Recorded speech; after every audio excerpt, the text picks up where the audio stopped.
tell by the shirt who it is. If you don't know, well, then you're not following mixed martial arts. Joe, how you been? What's been going on? Not much. Same old, same old. Lots of training, lots of. I sparred today a little earlier. Normal stuff. Did you have you changed anything up in this training camp? We tweak every training camp. We always, after a fight, win or lose, we always go and we reassess what worked, what didn't work, what we can do better, what maybe we didn't hit the mark on. So we're constantly tweaking, making adjustments all the time. What's the biggest tweak that you can comment on? I know there's some tweaks you like to keep private. Well, for last fight, I feel like we didn't drill enough. We did all of our sparring, all that was good. We did all our live stuff. Usually we drill a couple of days a week, and last camp it just didn't happen. Just like scheduling and just it kind of just fell to the wayside a little bit. But we made that a priority. We made sure we got all the drilling stuff. Boxing, kickboxing stuff, and then also like all the wrestling stuff, and just getting back to basics. Nothing groundbreaking, nothing crazy. Just putting the work in. You've been in the sport for a really long time.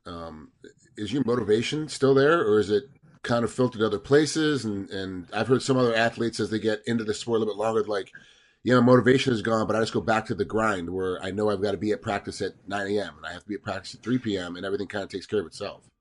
I kind of embrace the grind. I like the grind. I like training. I like getting better. I've never been one that hates training camp. I like training camp. I have days like anyone else that that was a tough day, or that was a rough day, or you're dreading the next morning sometimes.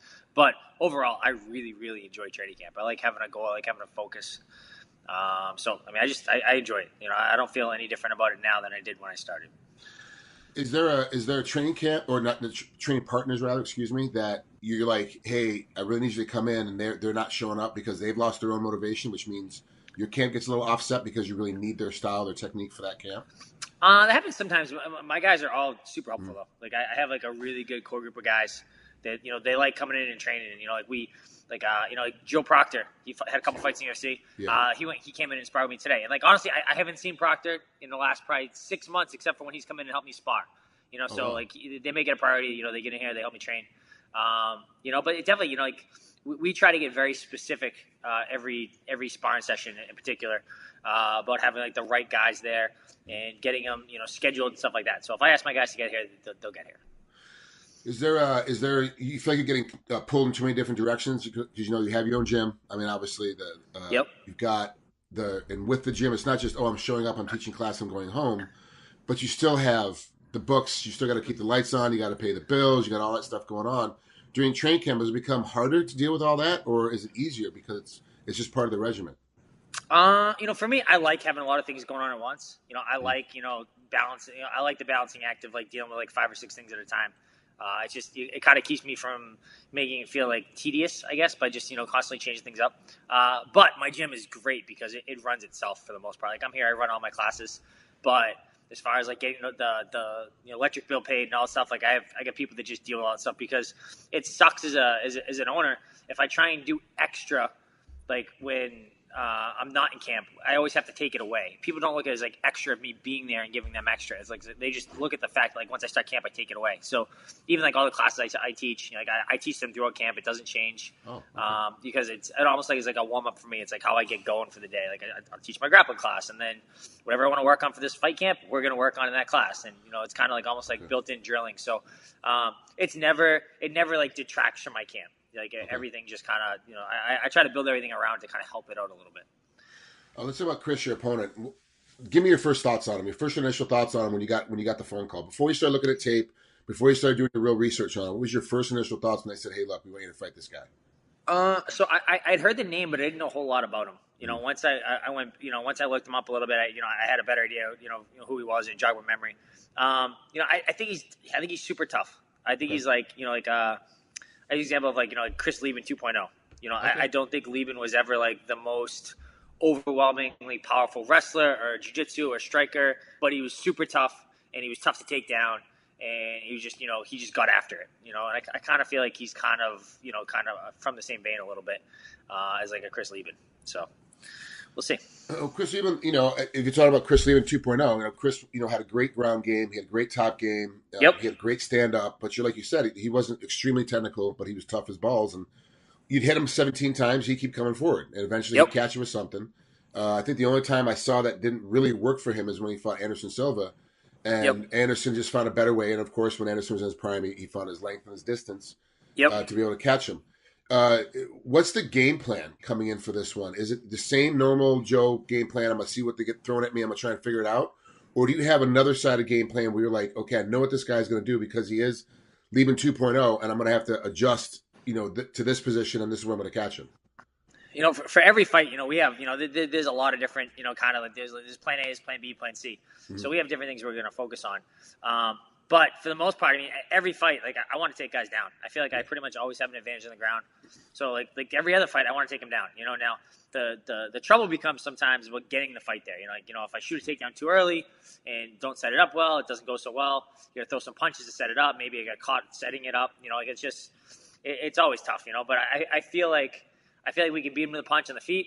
I feel like if we take him down, we have an easier time on the ground. But I feel like no matter where the fight goes, it'll kind of depend. If I go out there and I take him down and he's getting up and I'm having a lot of trouble, probably look to stand a little bit more. But I really feel like we get a good takedown where they're rolling up the banner.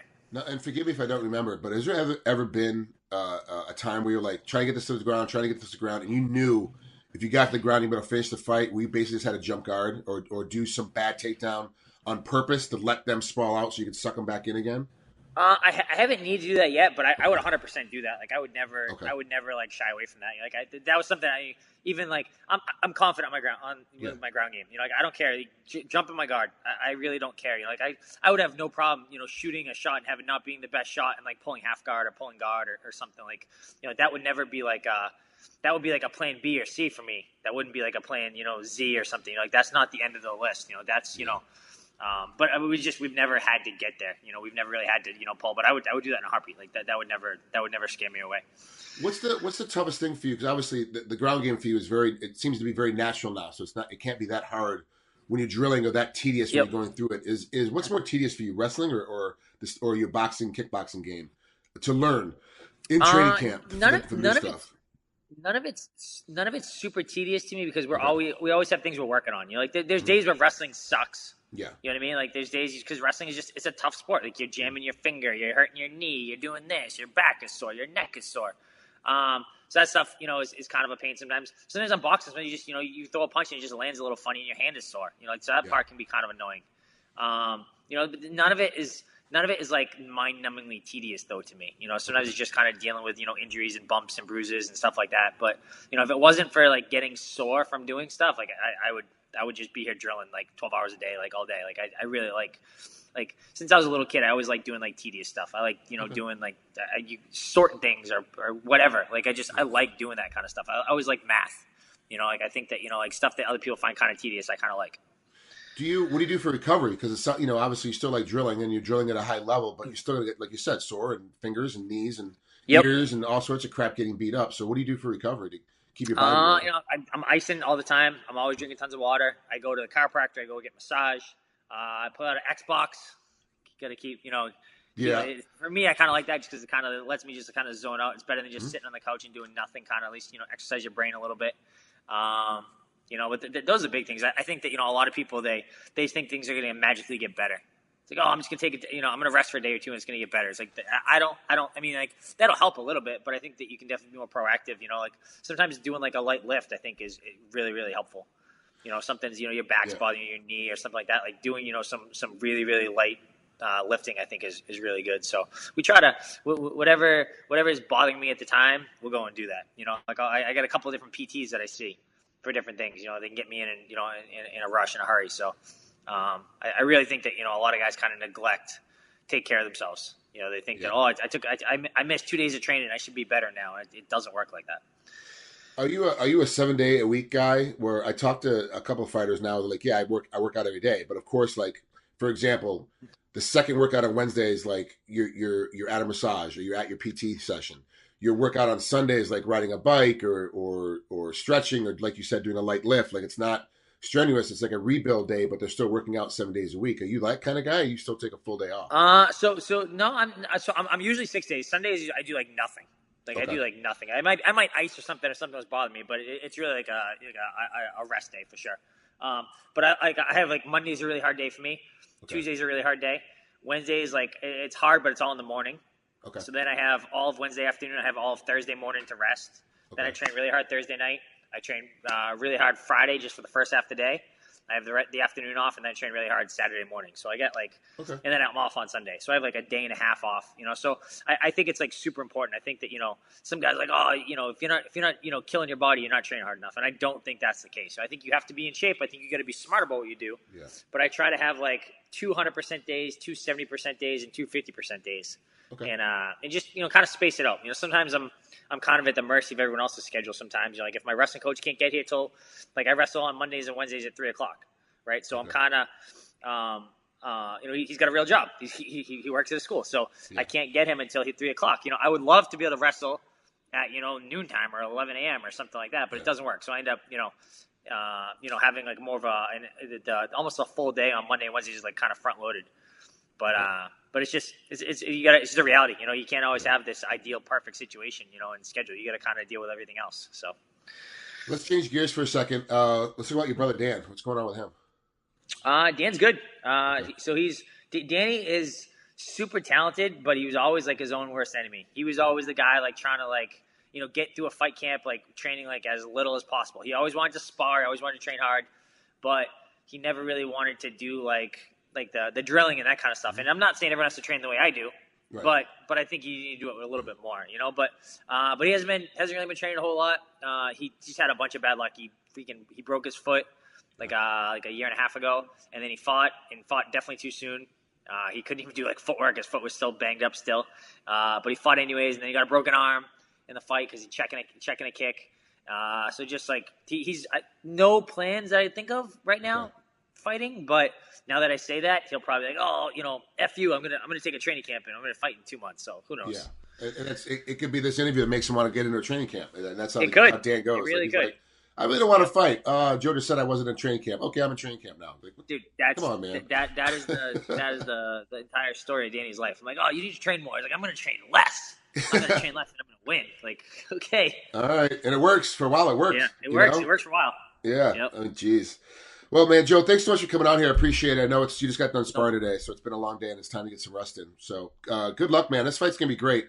Last question before I let you out of here. Are you excited to be fighting in Brooklyn, or does it now the mystique of New York has kind of been done? A lot of fights have already been in Madison Square Garden. Things have already happened over there. Are you really? Is it like, oh my gosh, I get to fight in New York, I get to fight in Brooklyn, or is it kind of like, okay, it's just another fight, it's just another location? It's another fight, it's another location. Like, I'm definitely excited. Brooklyn is cool. It's super cool. I'd rather fight in Brooklyn than say, I fought in like Omaha, Nebraska one time. Like Brooklyn's way cooler than that. Although we got good steaks out there, so I can't say that. But like it's just for me, it's like it's not like anytime I've gone someplace to fight, I've never been like, oh my god, I get to go so and so. It's like, no, I got to go somewhere and someone's gonna try to beat me up. It's like someone, it's always kind of been 100%. Like when I fought in Japan, we stayed a couple extra days because it was Japan. It was so far away. But on that, I'm always like, first flight home, like get me home. I want to get back and rest and take it easy. Yeah, I can't tell you when I was wrestling internationally, of course, with fighting, we traveled a lot. That they're like, oh my gosh, you get to go to Turkey and you get to go to Japan and you get to go to. You're like, man, I saw the inside of a hotel, the inside of the sauna, and the inside of the gymnasium. That's all I saw, man. I didn't do anything. Yep. So. And then right after that, you got to get home because you get back in training and you got to keep going. Yeah. It's like, we have a little bit of time. Some people love, like I know Tom Lawler loves to fight all over the place. Yeah. He's like, oh, I'm going to England. I'm going to go to Amsterdam. I'm going to do this. I'm going to do that. I'm like, that's not me. I want to get home right away. Yeah, I'm glad you said that because I was the same way. I was like, I want to get back to the house, man. I'm done with them. Yep. We get back to my bed and my snacks. I know what cupboard they're in, where it's at, exactly. My grocery store. Yeah. Yep. Joe, thanks so much for coming on, man. Have a great rest of your day and great rest of your training camp. No problem. Thank you.